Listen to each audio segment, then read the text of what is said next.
Right. Come on. Welcome back to the Thank you very much for having me. Thank you for having me. Episode 5. Halfway through the tournament. It's been a great tournament so far, hasn't it? Yeah, this weekend epitomised it big time. What a weekend of rugby. And you actually went to one of the games, didn't you? Went to one of the games. My first ever England away day in Cardiff. Lived up to the hype. Wasn't hostile actually. I was expecting the worst. You were but actually a bit nervous, weren't you? I was nervous, yeah. I don't know whether it was the 4-day hangover from the weekend before and the anxiety around that, or whether I was just slightly nervous about meeting Welsh people for the first time. But yeah, it was friendly, great bars, great pubs, just a good atmosphere. Night before, weren't you?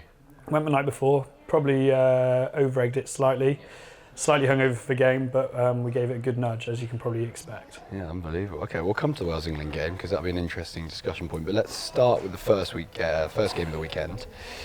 Italy-Ireland, which both of us gave Italy 0 chance, and oh my Italy, did they come out of the blocks.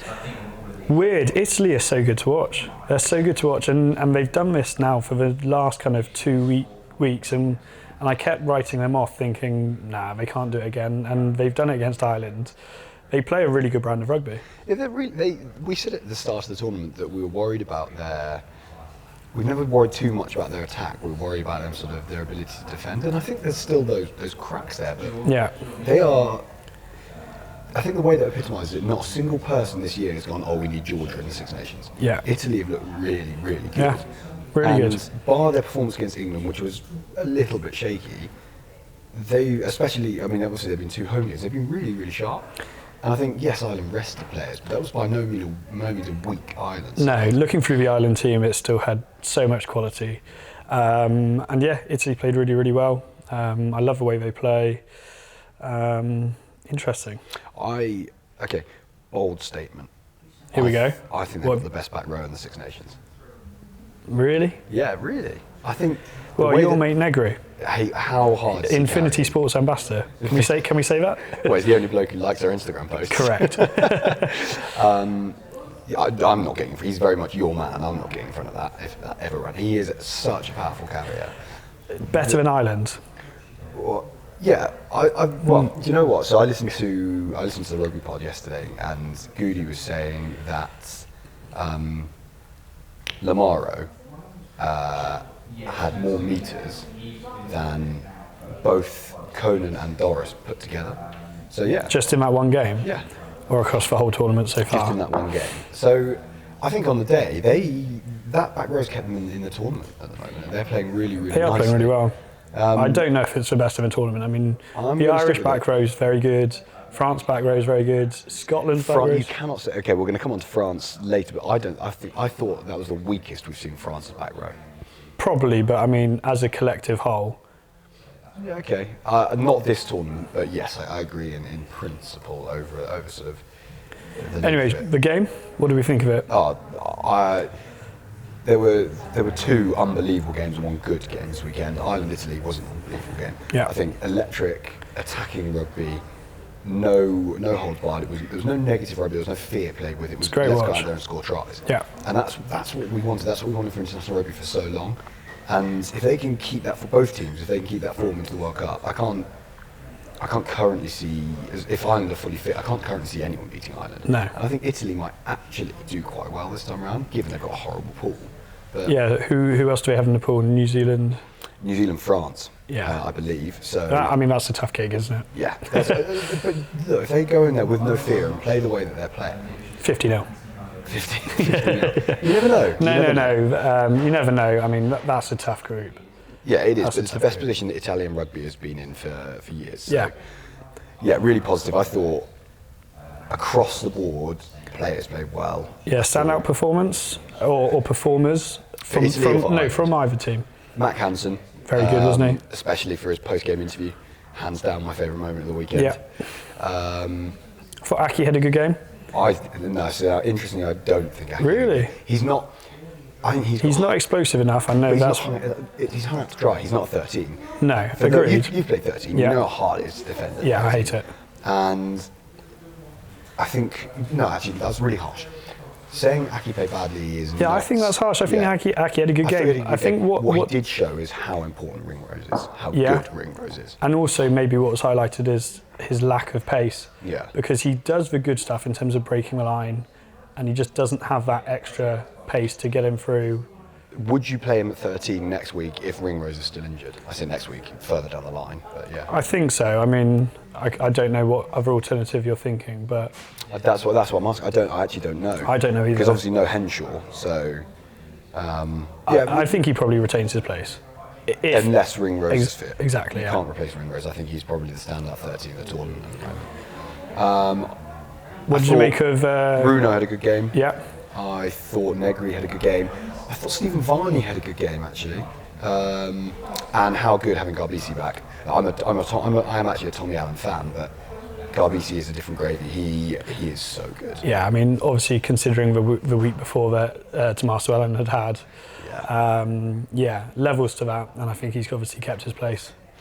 Yeah, I think having Garbisi in offers them another sort of layer to their attack, another option to play. He's a good runner as well as a ball player, so I thought it was nice to have him back, and he's still young as well, so he's got a good amount of rugby to kick on with. So, yeah. For you, stand-up performers? I think similar to yourself. I think Italy just in general played very well, threw the ball around a bit. And then Ireland were dominant, whilst never kind of pulling away from Italy, which made for a good game. Yeah, agreed. I'm going to come on to the game that I'm going to call a good game. It was a boring game, but I think it was boring because it was, and I'll come on to this, I think it was two teams that are very scared of making mistakes. So neither team wanted to lose. Just to confirm, we're talking about England-Wales. Yeah. But you know what? The weird thing was, in the stadium, it was, so after the national anthem, as soon as that finished, you could hear a pin drop throughout the whole game, and the whole atmosphere was so strange. There was no atmosphere throughout the whole game. England fans were arguably making more noises. You heard more swing lows than any other Welsh chant, and the whole thing made it seem like the game was really dull.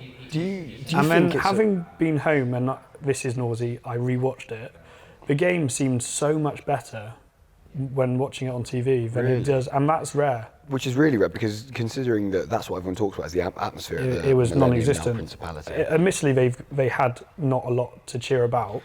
True, but do you think this is so this is Welsh rugby's in a real. We've spent a lot of time, and we went down the rabbit hole last episode about Welsh. Could go into a rabbit hole now. We could go in the rabbit hole, but do you think it is a product of what's happened within the unions, then the nightmare they've had with the allegations of sexism and misogyny, and then the player revolt, and then obviously performances on top of that? Do you think it's just all adding up? And I think so. I mean, also now this week you've got more news that the Cardiff players are only being paid 30 or being offered a contract of 30 grand when they're currently on 250 grand. Like, this kind of thing can't help. That being said, I don't think the team's good enough. No. No. So first and foremost, that won't help. They've got players who are too old. We said this at the beginning of the tournament. Yeah. The players are too old or too inexperienced. There's nothing in between.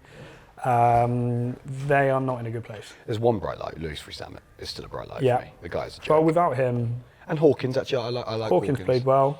But yeah, no, I'm very much in agreement. I think Gatlin has come back. Do you think he regrets it? Oh, big time. I think he had no clue of the shit show which was going on behind the scenes. Well, he says he had no clue. Surely you know some of it, and the performances speak for themselves. And he must have spoken to Pivac about it a bit. But I think Welsh rugby is in real pain, and I genuinely think on this. Where are Wales, Italy? Is that in Italy or in Wales? In Italy. I think Wales are going to get a wooden spoon. I think they could, based on how Italy are performing now and how Wales have been performing. That game is huge, and I can't wait. I can't wait to see those Welsh blokes hold up that wooden spoon. Couldn't have happened to nicer blokes. No, I think, look, let's move away from us. Let's move on to England, because I'm like you. I sort of watched it in a clubhouse on Saturday and then watched it back. Initially I was going to say England were really boring and I couldn't stand the game, but actually, having watched it back, 40 minutes we were good. I think exactly the same. At the stadium, I think because the atmosphere sapped every kind of energy out of the game, it seemed boring and it seemed like England played badly. But having watched it again, the intensity was there, and I think England played really well. The defence is great. Yeah. I think now England fans are starting to realise that we're not going to play expansive rugby. We're putting the bits and pieces into how we want to play moving forward. It's a kind of South African Leicester hybrid of kicking rugby, get used to it. But do we have the team to do that? Because moving forward at a higher level, I don't think we do in terms of competing with teams like South Africa, potentially New Zealand and Ireland. No. But I do still think this is very early days as well. So obviously, this is second game for Borthwick. Things will progress. Yeah, I think we actually saw some layered attack, and I don't know if that's the Nick Evans effect finally coming into play, but we actually saw some layered attack from it. I still think we're kicking the ball away too much. Yeah, but that being said, we're kicking the ball away too much, but I do think the kicking was very good. When you've got people like Watson, Stewart... Well, how good was Stewart? Yeah, exactly. Unreal. I think that was one of Wales' mistakes, was allowing him as much room as he had to run. He was really good. Yeah. And I think Watson agreed, really good to have him back. That finish was... So what I was going to say about that finish as well, where's that coming from? Because in my mind, that's just started creeping in. You saw one with Bundyaki putting it into one hand and putting it over. Watson did the same, and I can't remember. I'm pretty sure another player did as well. Lowe should have had one. Is that a rugby league thing coming in, creeping in more recently? I think it's something that as wingers are taught to do is to have that awareness, to know if you are going to get pushed down. I think especially with the way international defence is at the moment. Let's be honest, international defence across the board is actually really good. Yeah, unreal. And you've got to work for your tries. 100%. It's not often you're going through the middle. And I think the reason we're seeing these is because teams are having to genuinely suck players in. The only space is out wide, so you end up with wingers in that little space, and you've got to be able to finish like that. And I think we've seen it in the NRL forever. I think if you watch Super Rugby, Super Rugby's been going on for years and years and years, and I think now that the way that the game's going, wingers are going to be required to do that. And I think actually the other person I remember who did it was Ollie Lawrence for his second try. Pretty sure comes out onto the left-hand side and puts into his left hand. I think it just shows a good level of awareness, and I think interestingly, I think it's something that's probably been coached, and I think it shows the amount of microscopic detail that coaching teams are going into for those games are being won by 1%. Yeah. Especially that England-Wales game, which was really close. Welcome back, Anthony. Was really close, but that being said, having rewatched it back, could have won by 10 points more. At least. I think Slady kicking that ball through the 3-on-1. Yeah. I think we've definitely left points. Which is good for moving forward. We've won comfortably. Realistically, if Wales hadn't scored that interception try, there would be nowhere near. True. They were awful. They did nothing going forward. They were awful. But that being said, they did get into the 22 a few times, but then again, I just wanted to highlight how good the back row was. Don Bront got turnovers. Jack Willis. Hang on. Did you just give Alex Dombrand a compliment? I hate Alex Dombrand. He's won me over. He played really, really well. Him, Jack Willis, and Ludlam. Just to confirm, you vetoed me putting him in the team of the week, and then you watched it back after I've done the team of the week. When actually that was the right choice. So. I thought he had a good game. And he needed to. He needed to. Yeah. I thought he played really, really well. So I'll hang my hat on that one. Well, I'm afraid I'm not going to hang my hat. I'm going to talk about Mr. 33% and how. Well, why don't we come to it? Because I assume. Yeah. Well, Mr. 33% off the tee. It's really hard because there's part of me that says I want Smith to start, but actually that was an arm wrestle of a game where you needed a player like Farrell to play and defend. Farrell was good. Let's be honest. I'm not going to say he's good. He was good. He was okay. Fine. A solid 7 out of 10. Yeah. No. I'll say tick the box. 6.5. Maximum 7. 6. I'll give him a 6. Mate, come on. It's boring. This Farrell agenda is so boring. 33% off the tee. Imagine take that away. How do you think he played? He played safely. Which is what we want. No, I want to see England play some expansive rugby and the stereotypical England armchair fan. Okay. Who's your favourite 10 in the competition? Farrell. Bollocks. Utter bollocks. What do you mean? You're raving about the man who's coming to your club next year. Who's your favourite 10 in the competition? Finn Russell. Why is Finn Russell your favourite 10 in the competition? Maverick. Because he throws the ball around. He doesn't mind the risk. But he is so exciting to watch. Yeah, he is. And Farrell is the absolute polar opposite. Farrell, look, he does his job. He does his job. But he is boring. Yeah, he's Mr. Safe at the moment. Well, and I don't, he does the same job as Sexton. And, yeah, and, I and also suddenly, don't like, and I also don't like Sexton, so that's absolutely fine. yeah, but if we're aiming to be Ireland, Which I don't think we should be. which I don't think we should be, but I do think that's probably what we're trying to emulate. And you can't be bored of winning, which Ireland have been doing consistently now for a while. Yeah. If Farrell's our Sexton, I have no issues with that. See, I think really interestingly, I said it a couple of weeks back that I'm conflicted because I want to see England win, but I also want to see England play expensive, exciting rugby. But I think there's a balance between the two. And I think at the moment we don't have that. But that being said, I think probably by World Cup time we will have a better balance than what we do now. Yeah, I'll give you that. Yeah, so standout. But also, performers. actually, well, sorry to interrupt, but another interesting name to hang in to chuck into the ring is George Ford. Retained this week. And I think there probably, as we discussed, there probably are reasons why he's come into the squad and why Smith's been dropped. Obviously, Smith will probably play for Harlequins, get some minutes, and play in their big showpiece game. Queen's Exeter. But Ford, now coming back from injury, lost his place over I think probably under Eddie Jones. He was outside. I think he was out of the conversation, wasn't he, for a little while? Yeah. And then for him to. Well, he has had a good season. Yeah, when he's been fit. That's the thing. I think you've got to give it to him in that sense. I think he's a good player. Do you pick him? If you're picking the team fully fit, everyone's fully fine, do you pick him over Smith? No. No, I agree with that. No. I think he and... I wouldn't do this, but is Borthwick going to do the old Eddie Jones and go Farrell, Ford Farrell? Can't do it. You can't drop Ollie Lawrence. That's true. You cannot drop Ollie Lawrence. Yeah, Which agreed. leads me really nicely onto Players of the Week for you. Not Players of the Week, sorry, but performance of that game. Performance of that game is between two, I think. Obviously, Ollie Lawrence or Freddie Stewart. And I've gone Freddie Stewart. England is going to be an interesting one against France. I can't see us winning, but we'll see. No, I can't either. But again, home crowd, I wouldn't be surprised. If the thing is, Twickenham, France have never done that well at Twickenham historically. Twickenham hasn't got an atmosphere at the moment. And you say that, but the last game was against Italy on a Sunday. Like, because I was there for the Autumn Internationals, and the South Africa game was wild. See, I was the other way around. I was there for the Autumn Internationals with the Argentina game, and it was miserable. But you're picking the worst of the three or four games. True, and I wonder what the atmosphere. If you spoke to someone about the Calcutta Cup, even though we lost, I wonder what the atmosphere was like for that. Be interesting, but I think it probably would have been better given it was 5 o'clock on a Saturday afternoon against Scotland. True. Yeah, and arguably the game that everyone was looking for that weekend. And the game that I'm really looking forward to, Italy-Wales. And I'm fully The wooden spoon. The spoon off. The spoon off. The spoon Who's off. going to be the big spoon and who's going to be the little spoon? I'm all over it. I want Italy to win that. I want Italy to win that.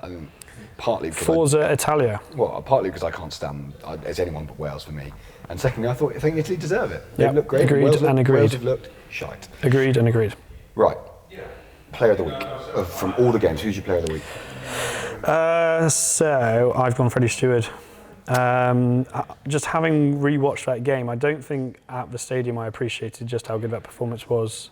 To be fair, we're blessed this game week with probably 5 or 6 standout performances. Freddie Stewart for me as a fullback was what I enjoyed watching the most. Yeah, I'm going to go with Ollie Lawrence. I thought he was unreal. He carried really well. I think he's been a real revelation to England in the last couple of weeks, and I think. Do you know what? That's going to be a really good. Having to see France deal with him at full pace, and actually Slade starting to play really nicely off him.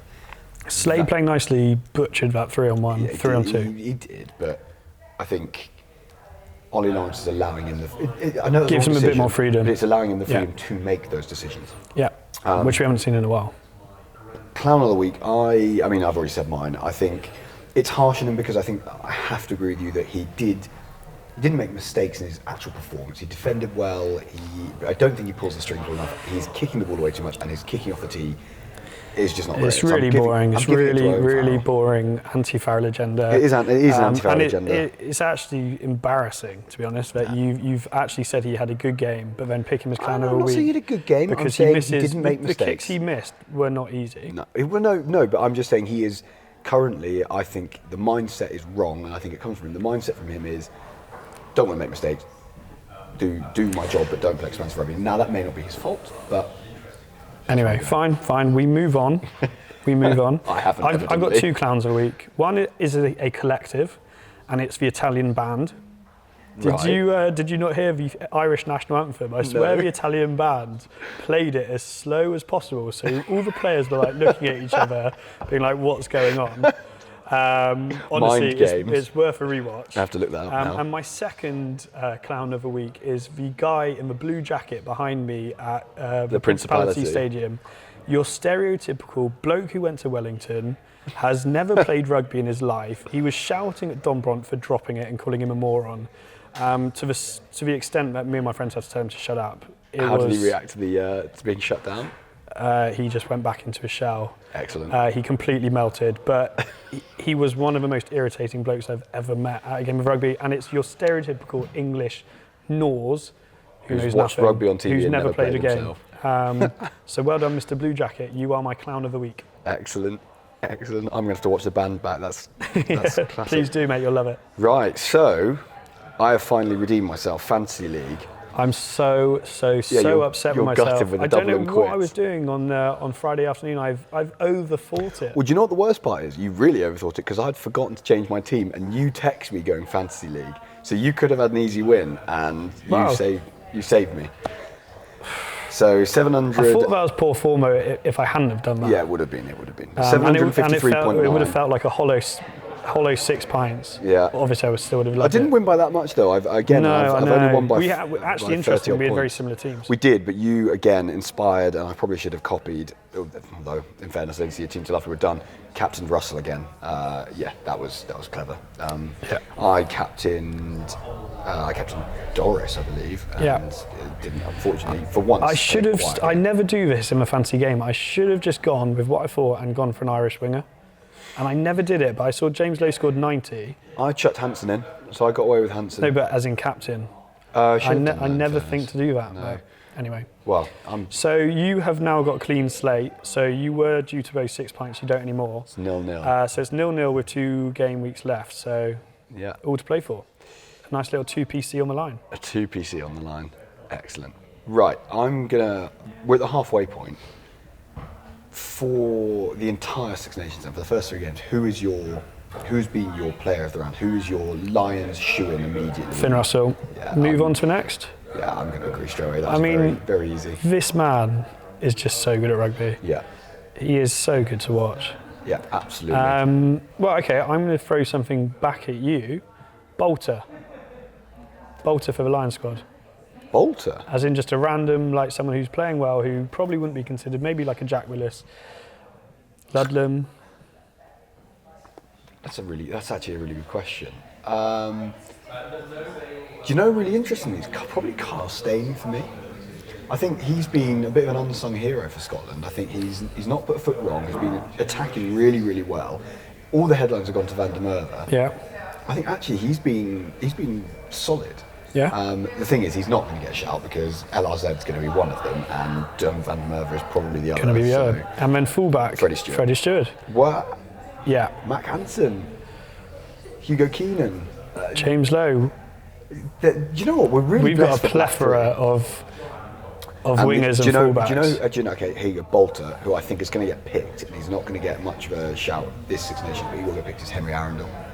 I think he's going on the 2025 Lions tour. Hugh Jones, are you checking him in? Yeah, I think he's shooting at 13 for me. What, ahead of the Irish boys? Yeah, do you know what? Okay, so we're going to go down the rabbit hole. My back line, Gibson Park at 9, Russell at 10. I'm going to play, and this is probably a little bit rogue, but currently I'm going Ollie Lawrence at 12. Hugh Jones at 13. Louis Rees-Zammit on the left wing. I'm really torn, but I'm probably going to go Van der Merwe on the other wing. And really bold, I'm actually going Freddie Stewart at fullback. Yeah, I'm happy with that. Yeah. Okay. Right, last part of our pod. Move to the exciting moment of the Q&A. Have we got the Badger back? Yeah, so, well, you called it the Q&A, but it is very much Badger business. That's what it shall be from now on. So the Badger has submitted his question for the week, and the Badger has said that he sleeps in his Maro Itoje Pyjamas thinking up of these questions. So he's gone for, do we think Steve Borthwick, well, actually he's 2, he loves it so much. Do we think Steve Borthwick's style of play is capable of winning a World Cup, or do you need to score more tries to beat the best? Which we did kind of touch on earlier. So we all know what my answer is going to be. Yeah, you want to see more tries. I want to see more tries. To win a World Cup, though, and this is, I'm going to sound so contradictory, South Africa won a World Cup off the back of the way we're trying to play currently. Yeah, exactly.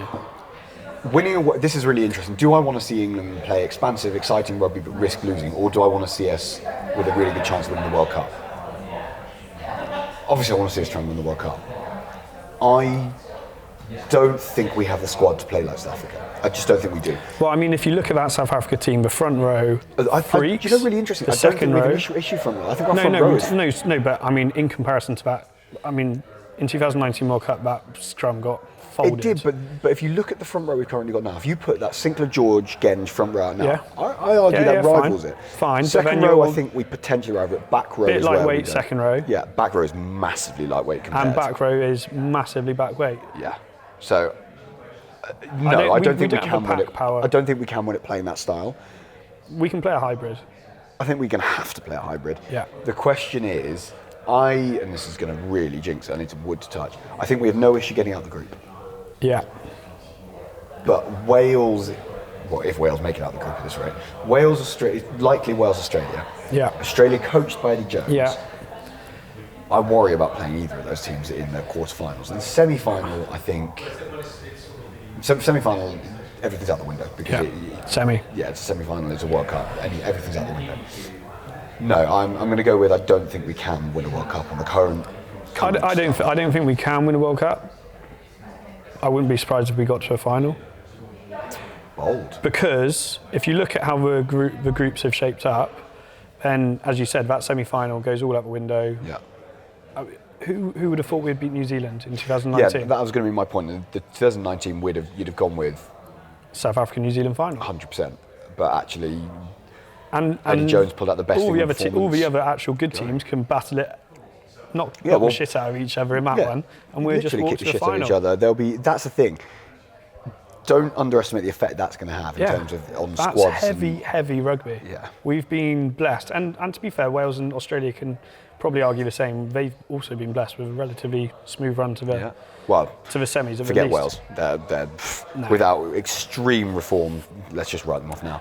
And then you had a bonus question actually, which you may or may not know. I don't know this. Bonus question from Badger: which Saris player got the most caps at Vicarage Road? So he's fully thrown Vicarage it on Road. I'd probably have a good inkling. Do you know, I was going to throw Good in there, but actually no, that he's would got a have majority been, of. I mean, he's got the highest, he but got it's Stonex, 350 caps, I think, at the weekend. I'm going to go really bold. Is it Borthwick? So I was going to go Chris Chesney.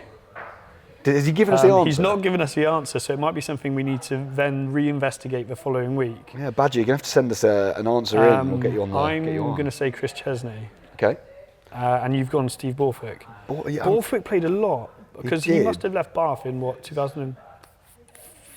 He'd have been. The thing is, will he have been half and half at Vicarage Road and what year did they move to Stonex? I'd guess 2013, 14, 15 maybe. No. I think it was 2010ish, 2010, 2011. Badger, you have stumped us. Yeah, you have. We're going to come back to this. Well, we know next week. Chief Nause is now. Well, when it comes to Saris. Yeah. But we'll stick with the World Cup questions. Another one sent in. How many of the starting England team from the Wales-England game would you take over the World Cup winning 2003 team? And most importantly, who are you taking to lead the troops, Borthwick or Woodward?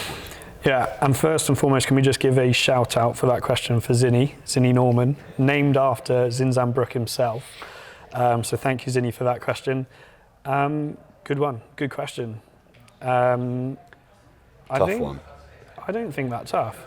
Well, I don't know. So the game's moved on. So front row, I think I'm racking off all of the 2003. You're getting rid of them? And going full Genge, Sinclair and Jamie George. Leonard? I think so. I mean, it's a really hard question because obviously... played well. That was my thought. My thought was originally get rid of the front row. I mean, as you kind of alluded to, it is a really hard question because first and foremost, the game's moved on so Well, it much. has, Jason Leonard would not be able to play. No, not a chance. The speed. But, okay, so there's one immediate casualty for me. Old Dildo Hands himself. Sorry, Ben K. Really? Ben K's going Marrow? for me. Marrow goes Yeah, in. fair. Martin Johnson and Marrow Toji. Yeah, no thanks. Don't want to play against that. That is disgusting. Brutal.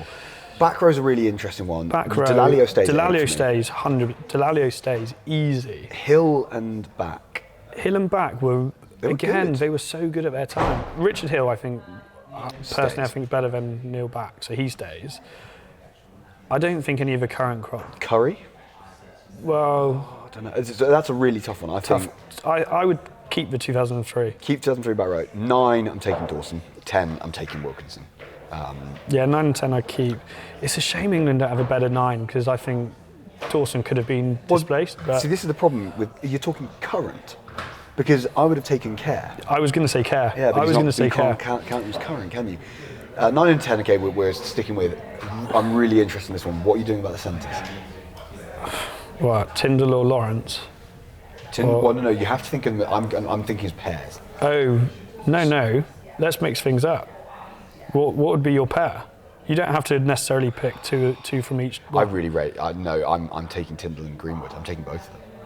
I think I probably am too. I mean, let's be honest. Lawrence is only two or three I caps rate into him. his. I really I rate do as him. well, but he's too green into this. I said that's the thing. 2003, you've got an unbelievable Mike Tyndall on full form. Yeah. Greenwood, who was a proper, at times, just undefendable. Yeah, I'm taking both of those. Wingers is a really tough one. I'm taking Robinson, but I'm putting Robinson on the wing, not at 15. What? So you're going Stewart? I'm taking Stewart at 15. I'm putting Robinson on the wing, and I'm probably keeping Cohen. Oh, I'm definitely keeping Cohen. Yeah. Who would you drop for Cohen? That's the point. The only other to be fair, ask is Watson, but No. I'm keeping Cohen. No, I think I'm keeping the full 2003 back three. The only thing is, I can't drop Josh Lucy. That tackle he made. Let's be Matt honest. Rogers, he also, wrote Matt Rogers off. Are in we that game. thinking about this too much? We're comparing a World Cup winning team to a team that have just scraped past Italy and Wales. Yeah. Is this point. recency bias to the max? Yeah, that's another level, isn't it? Yeah, let's be honest. Okay, we're scratching it. We're taking the whole 2003 Yeah, team. yeah. Yeah, cool, perfect. We can edit the last 5 minutes out. Yeah. Yeah, absolutely. Get rid of the Nause that just happened. Yeah. We're taking the whole 2003. Perfect. Who are you taking as your coach? Woodward. As boring as he is. Yeah. More interestingly, then, maybe not more interestingly, but would you take Eddie Jones or Clive Woodward? Not Eddie Jones of the last 2 years. The best they've been. No, because Eddie Jones lost to Clive Woodward in that final. So see. But then would Eddie of Jones have done a better team with the England team, and Clive Woodward done a better team with the Australia? That Australia team Unreal was good. team. Unreal. That was just rugby and sport at its best. I remember watching that so clearly. What a game. Okay. Again, we have to ask you, what are you doing with your weekend off? You're not cleared to play because you've got clubfoot. No, I don't. OMs don't have a game this weekend anyway. Just well, because you couldn't. Oh, I've got a wedding. There you go. Shout out to Evan. Have you got a game? Yeah, we've got Leeds at home. So you've obviously irritated the coach. Brilliant. No, I'm being honest. I think you should start this week. Oh, thanks, mate. There's definitely an agenda behind this. Not at all. I think you should. You're top try scorer for. Not anymore. No, the all-time Rams top try scorer. No, I'm not. Oh. I'm not. I can't even claim any of that. Bench. Bench. Drops into bench. I think I've got the highest strike rate for Rams, as in games to tries. Look, you know I'm your biggest fan. I think you should start. We've got Leeds at home, who are relegation, and us obviously fighting for tops. That'd be best of potential luck. banana skin. Yeah, cool. Not what you said off air. That's definitely what I said. You said it would be the easiest game of the season. Oh, you threw me under the bus. Absolutely not. Absolutely not. Right. Cool. See you next week. See you next week.